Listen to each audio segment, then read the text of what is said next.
Chris mentioned that he's already got a sequel and a prequel in his mind, so. The last night I saw her, she said she saw a man standing in her window. First of all, congrats on the film. It is lots of fun. To start, can you tell me a little bit about what brought you to the world of Shelby Oaks? Yeah, it was really out of the blue that my agent got a script from Chris and from Paper Street Pictures.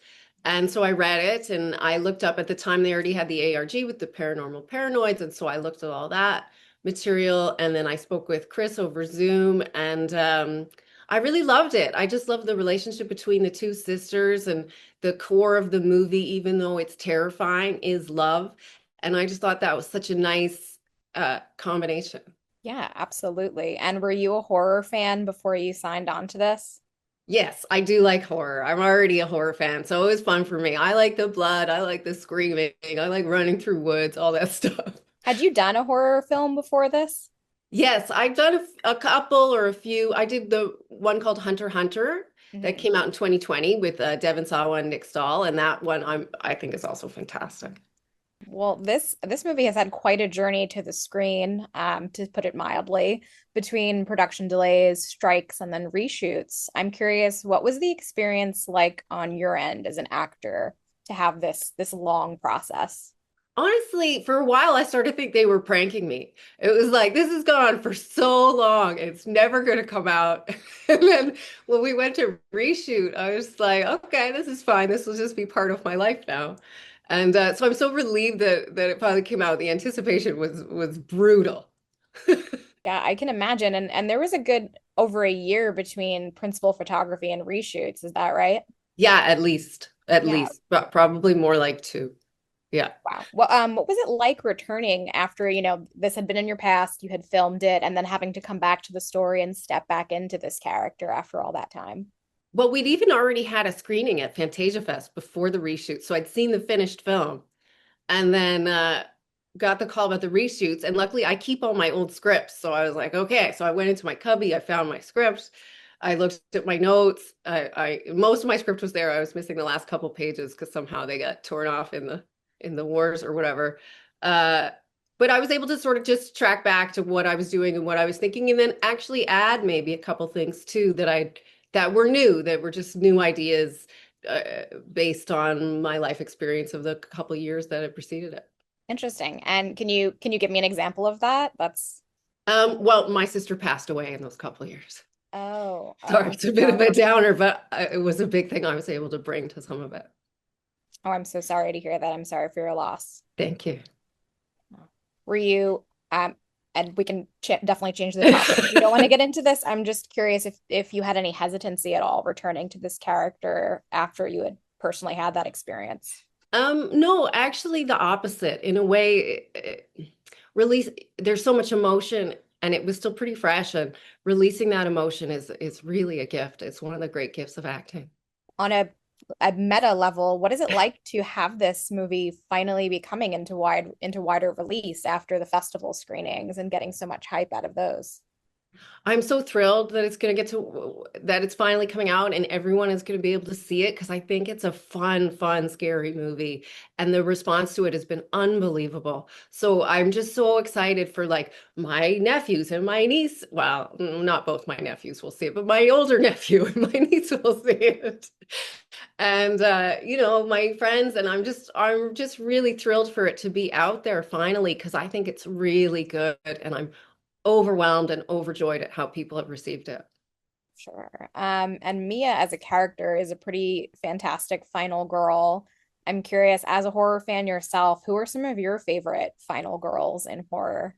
Oh, I just watched Revenge by the director Coralie. I pronounced her last name wrong, so I'm not gonna try. But I thought the actress in that was wonderful, and I thought the movie was wonderful, and I loved it. I also watched Blink Twice recently, and I thought that was great. And then the classics, Rosemary's Baby, wonderful. I mean, the horror movies are great because the female characters are so rich and so strong a lot of the time. Absolutely. Blink Twice. That one was very underrated, I think. And not that many people talked about that, but I agree that that was a really great final girl twist in that movie. And Yeah, I thought it was really strong. And I thought for women watching it really, it struck a chord with me for sure. Yeah, absolutely. I totally agree. And it's interesting you said Rosemary's Baby as well, because I do think Shelby Oaks, I mean, I'm sure you've heard this many times, it has a bit of Rosemary's Baby in it and that sort of reference point. So yeah, that's really awesome to be referencing one of those classics of horror in your film.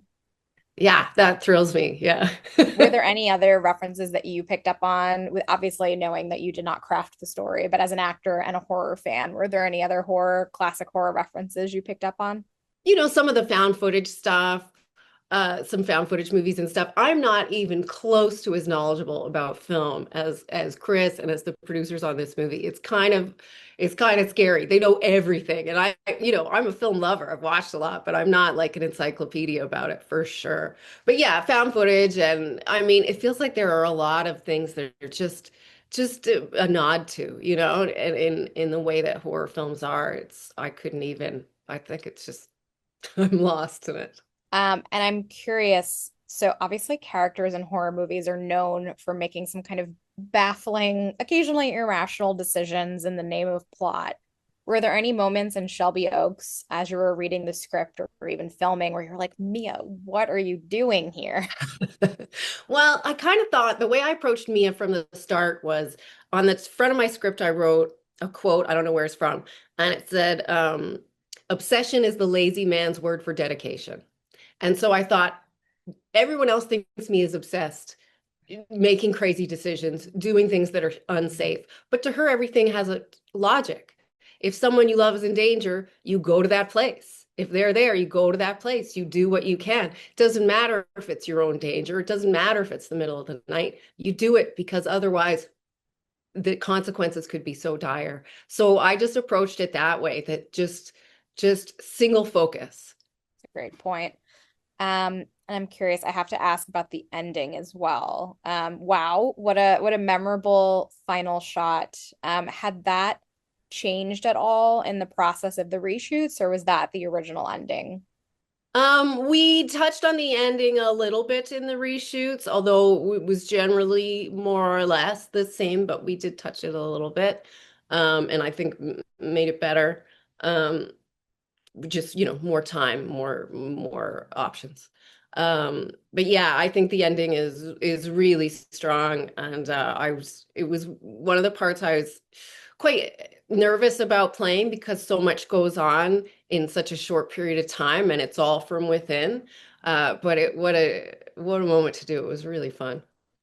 Yeah, that anguished final scream, of course, it's already like the image from the film that you're seeing everywhere. It's such a great moment. I'm curious, what was it like tapping into that to get that well of, complex emotion out of yourself?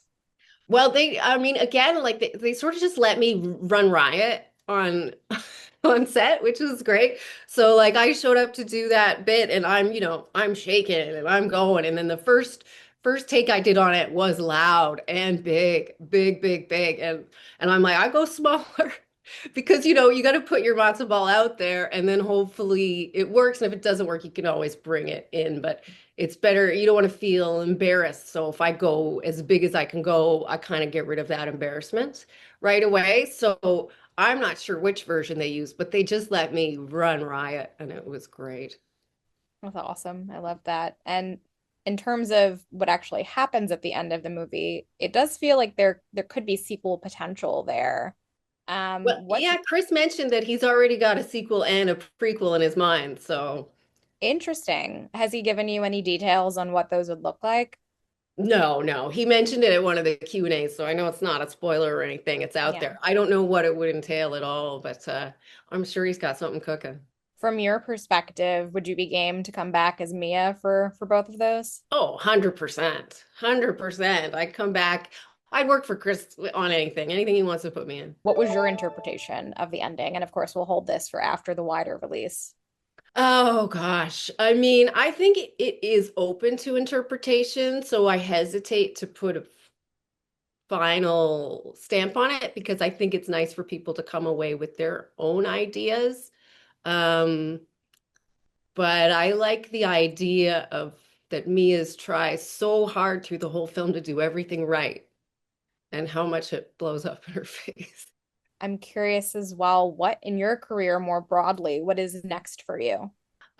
What's next for me? I've been so lucky and I've done so many interesting parts. I have something in the works for later this winter, which I'm quite looking forward to, but I'd like to do more horror. I like to do more women that challenge stereotypes of women, and I'd like to work with more female directors. Yeah, that would be, I mean, you mentioned Coralie. I also cannot pronounce her last name. That We'll learn that would it. be, yes, that would be That would something. be, I mean, that would be a dream. I think she's the bomb.